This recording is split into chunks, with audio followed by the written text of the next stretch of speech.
This is FriendQuest. Okay, I'm gonna move. Maybe they're back. Whoa. Oh, hey, you guys are back. I knew it. I knew it would work. Ooh. Man, Shit. shit. Trying to sit still for 24 hours. It's really tough on the scrotum. I was getting so itchy. My nose, not my scrotum. Far more wrinkles than there were before. So, Griff and I were talking earlier, and is this a good game? Like, Oh man, you're gonna get crucified for saying it out loud. Shush. No, I love this game, and this is why I volunteered to play it, because it's like I like playing this game, but I like playing this game because I know how to play it, and I was like, so like the last game we were playing was Jet Force Gemini, and I was doing so terrible, and I was just getting like I need to play a game I am familiar with, because my mind can't take it. Look how wiggly that is. I still don't know if this is going in the capture. I'll have to, Oh yeah, I didn't notice it. It's totally wiggling. yeah, like the background wiggles. So we jiggling? Let's commence the jiggling. But is this a good game? I don't know. Like this whole time I'm just cruising through this, and like I feel like the moments I remember most are the ones that are where I'm not playing the game because it stops me. Today, yes, that's what I focus on. I'll admit, when I first played it the first time, I totally had my childlike sense of wonder. Sure. And I was amazed the first time I played through it, but I think a game is worth more than just the first playthrough. Speaking This assholes. we saw you 2 minutes ago. Right. Like this codependent little shit. Right. Well, we've seen you twice in this forest already. Leave us alone. You can't have that much more to tell us. No. Recorded in the quest thingy. Yeah, I Prick. learned a song. I get it. Like an hour ago. And 30 minutes of that hour since we did this was talking to you. You son of a bitch. You feathery scrotum. Feathery scrotum. You feathery scrot. But yeah, I guess maybe it's just like the magic has kind of gone at this point. Not to say that I don't enjoy playing it, because like I said, like I know it well enough, and there's enough nostalgia that like I could play through this. Hey, What? a thought for a game to play. Uh-huh. Folks at home, comment it. Yeah. Let me know if you think it would be worth us doing. Red Dead Redemption, or Red Dead 2, Red Dead 2. Oh, for comes out in a bit. when it comes out. Would it be fun for people if we did an initial playthrough? Yeah, I mean, I don't see why not. Like, I feel like we should at some point do a game that is like newly released or something. And like we haven't played it yet. Right. Like we get to like do it, and we get to. Ooh, soft carpet. Oh, plush. Ooh, this is so plush. It's jiggling. It is jiggling. God, Ooh. I hope this is getting through the capture, and you guys can have the fun of seeing these jiggle with us. This is Ocarina of Time Jiggle Edition. I'd be down for that. Yeah. Yeah. This is the Jiggle Edition.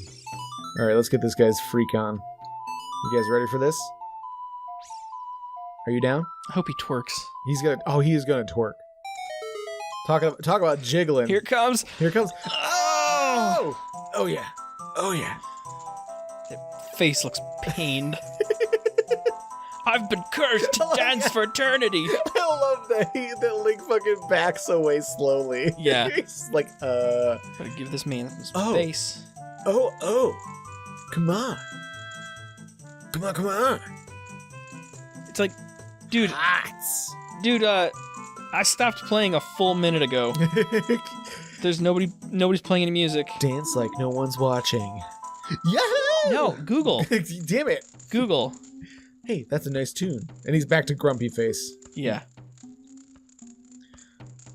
And just like that, his depression is all gone. Have you ever had a song do that? I have had, well, when I'm in a bad mood, sometimes I will put on music that is a bit more like emotionally moving. How about How about like there was I was in like, I don't know, early 20s. Mm-hmm. And had some real shit going on. And then yeah, because in your 20s yeah. Life just means so much more in your 20s. Hey man, there was shit going on. Hey, not to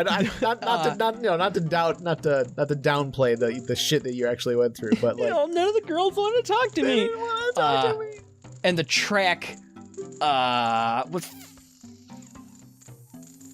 fucking song was it? I think it was Kill Switch Engage. Mm-hmm. In Due Time was the name of the song. And the lyrics like essentially were like, hey, shit sucks now, but like give it a little bit of time, things are gonna shape up. And it was like, man, I'd listened to that song like 30 times, but there was just like one day I was on my way home from work and it was playing and I was like, yeah, man, I just gotta like wait it out. Fuck yeah, man. Things are, come on, quit being a little bitch about it, Matt. Things are gonna be all right. And I mean, hey, you got your lady. Oh man, You got your car. I've come so far. Not since necessarily those in days. that order. Right. Well, no, yeah, I did get her first, and then I got this cool, neat car the other day. Excuse me. He's dying I am dying slowly. right here. I mean, we all die, but whatever. When recording the podcast, I face forward. I can't bring myself to stare down the slow decay that is Jeffrey's body. Yeah, he doesn't like to look at me during. What was I gonna say? Oh yeah, music, music. Like I've said before. I'm not huge into music, as in like knowing bands and song and track names and stuff like that. I'm terrible at that. But like, I love a good tune, and I like moving music, and I like soundtracks a lot because like I don't know, like soundtracks are made to force emotions on you, Right. They're because like it's like this, you're supposed to be feeling this emotion during this scene, so like if you're not getting that through the visuals, we're gonna force it down your throat, or rather in your ear holes. Of course.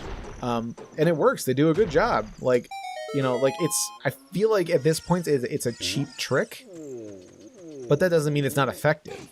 Like, and that doesn't mean I don't enjoy it. Oh, I could have gotten the freaking thing. Whatever. We're going to the Dodongo's Cavern. Oh, Dodongo's Wait. No, we're not in there yet. Hold on. Oh, it's just we're gonna find that one Goron who's like laying down in the cave, and he's like the giant one. Are we gonna like, you know what I'm talking about? The guy who makes the sword? No. Are we gonna wander up to his asshole? Oh yeah, this is the other side of it. Yeah. Right, yeah, it's the guy who makes the Bigoron sword or whatever, but like you just see like his feet and his butt. Yeah, it's really like dirty, and like he's stuck there, so he just goes to the bathroom there, so there's just piles. It's terrible. Oh no. There's something I want to keep saying. Oh yeah. I love a good cry that comes from like moving music. Like if I'm in a bad mood or just like shit's going bad, like I like to have a good cry every now and then. And I can't cry much anymore. Like not much makes me cry. But like, I mean, like if any of you out there are like, what the heck, what a baby? Like no. Like if you don't cry often, like get yourself a good cry every now and then. It feels good. It feels good. What the hell? That's nothing. Well. What? Do you want to... Here, we'll pause that. We pause it? Go ahead. Okay, and we're back. Sorry about that, everybody. My wife... His apparently wife loves him. It's just so adorable. It's just such bullshit. It makes me want to cry. It's so beautiful. You're already talking about that. Yeah. Yeah. No, I'm not trying to mock you guys. No, there was like this big storm going on. Right, yeah, in a previous episode we talked about like I thought the power was going to go off at some point, but yeah. So I think the storm is just hitting her at this point. Yeah, because it's going to hit here and then it hits there. So there's like in our city, there's like severe weather sirens that'll go off if it's like really shitty. Mm-hmm. Of course, I'm getting the idea that they just set them off whenever they feel like it. They kind of do. They don't really mean anything anymore. So, crap. What the hell am I supposed to be doing? Oh, god dang it. I don't know. Dying? No, actually, yeah, I used to live in the same city, and like I feel like the sirens went off all the time. Do you remember? Maybe it was like a month or two ago. There was like a tornado touchdown. It was like right on like the Detroit River. Okay. Like along like the cities there, like Wyandotte, sure. Detroit, and then like yeah, I feel like there was one not Northeast. too long ago. Right. Oh frickin' a half. So the night that was happening, the sirens were going off, mm-hmm. and then like all of our phones went off because they sent out like a thing on like the emergency phone. Oh right, yeah. Which is like super serious when they do that. Yeah. So they did that, and it's like a tornado warning, and tornado's been sighted, and blah blah blah. So like, tornado touchdown. Yeah, whatever. So like we're laying in bed, this thing. And Trish is like, "What do we do? Oh my god!" And I'm like, "All right." I'm like, "Well, the roof is still on the house, right? So we're not in any immediate danger." So I go downstairs and I stick my head out the front door, and like it was raining, and there was like a breeze, but like my neighbor has like a flag on their front porch. So I look at their flag, and the flag is like waving, but it's not even like fully like getting blown, like it's still drifting downward toward the ground. Sure. So the wind wasn't that bad. So I'm like, well, clearly it's not that bad here near us, so let's just go back to bed. And she's like, you sure? Should we get in the basement? And I'm like, yeah, we would know if it was like that bad. Right, if it was getting that bad. So the next day I'm at work, and Pat gets a hold of me. Yeah. And he lives less than a mile from my house. And he's like, yep, we went into the basement. And I'm like, what are you talking about? Like, the flag? You know, the whole flag thing. The flag thing. You didn't see the flag? He's like, dude, trees were laying down at my house. And I'm like, what? Oh. You guys just slept through the storm? Maybe it was worse than I thought. You know. What are you talking about? The flag wasn't moving. He's like, what flag? You look outside and there's like the flag is gone. The house that the flag belonged to is gone. Like, I don't know. I think that's how I always like, you know, it's not that bad. It can't be that bad. We're still alive. Obviously, it wasn't that bad. Like, my mindset with those things is like, until the disaster is upon me, I'm not like worried. I don't worry until it's like far beyond the point when we need to worry. Right. Frick.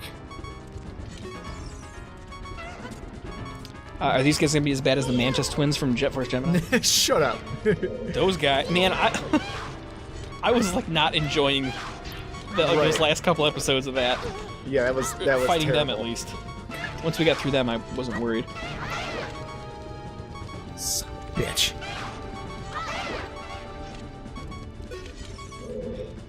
I gotta be honest, I don't know how I beat those fights when I was a kid. Right, yeah. That was way harder than I got. That was part of how. That's why I was getting so upset. It was like, how do you expect anyone to beat this? Yeah, but like, I know what you were thinking. You were like, Griff's terrible at video games, and 7th grade Griff got through this? I mean, I've seen you play Little Nightmares. Oh my god. I've watched you die several times. That was not the highlight of my... What? That guy? Douchebag. Yeah, don't worry about it. Fairy in the bottle. It's a good thing you got that bottle I told you to get. Yeah. Thanks for pointing that out for me. Yeah. You know, I almost like ran right past it and been like, you know, fuck that. I don't need to get this bottle. You were like, I don't want to deal with these chickens, and I was like, do the chickens for the bottle. You never know. You never know when you're gonna need a bottle. You don't know when you need a bottle. Alright, well, now I'm without a fairy. I'm scared now. Do you find it strange how, like, what a commodity bottles are in Legend of Zelda? In our life, we've, like... we throw them away. Like, yeah. So many goddamn bottles and containers and... They're not worth jack. or we give them away for 10 cents a pop, And I'll still throw or them in 5 the garbage. cents depending on where you live. I still throw them away. I don't know. I don't care about it that much. Like a lot of times if it gets to a certain point where I just I have so many friggin' bottles, like I'll throw a few in the recycle Yes. bin, but I won't do like the bottle return, which I know that's wasteful as far as money, I guess, but at the very least I'm recycling. Yeah, we still recycle them in like the city recycling, but not like. Yeah, I don't take them back for the bottle return because you know what happens. I know me, and I know what I've done in the past, which is I hoard the bottles, and I had at one point a shed that I couldn't walk into because I had so many garbage bags full of bottles and cans to return, and then I moved out of that place. And I'm like, I don't fucking feel like dealing with all these things. I got a whole house to move. So I threw all of those garbage bags of cans right into the trash. Oh, jeez. Yeah, so you go in with the intention of, I'm saving these to return them and recycle and get the money and everything, and then it just ends up going into a freaking landfill. It just ends up as a stinky pile of bags that smell terrible. Oh, yeah, there's, rotting, like soda? Yeah. Oh, man. Oh. Okay, so... I don't throw up often, so even if I drink a lot or something, it's very rare that I ever end up throwing up. Good for you. You don't want to be that guy at a bachelor party puking into somebody's bushes. I don't know what you're talking about. I definitely don't know what I'm talking about.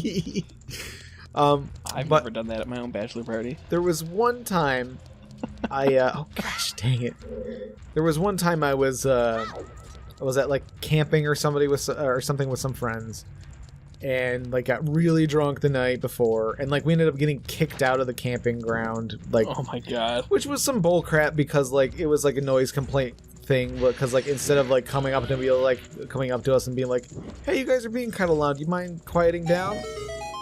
It was all right, we got a guy came up to us the morning after to tell us that we were being loud the night before, even though 3 or 4 other groups of campers joined us in the festivities. So it wasn't just us, but we were the one, because it was happening on our lot, we got kicked out.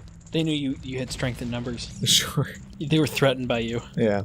Which that's not important in this story, but somebody had put a half-filled can of beer in the fire, or in the embers, the dying fire. Mm-hmm. So this can of beer was cooking in sort of the embers of the campfire, and waking up hungover to the smell of burning metal and beer. I don't think I've ever been more nauseous in my life. And not thrown up. I've thrown up before, but I've never wanted to throw up so badly, because it was just because when you're hungover, and when you're really hungover, there are so many things that will set you off. It'll set off a headache or nausea or something. But a cooking can of beer, it's disgusting. That's pretty gross. Yeah. Yeah, what are we doing on time? We're okay. Well, we'll end it here. I think that's about right, because we had to pause for a minute there. Oh yeah, we'll let the timer on during the pause. Yeah. So yeah, That's no good. worries. Hey, all right, well, hey gang, we're gonna go up these stairs next time. oh yeah, these magical exploding stairs.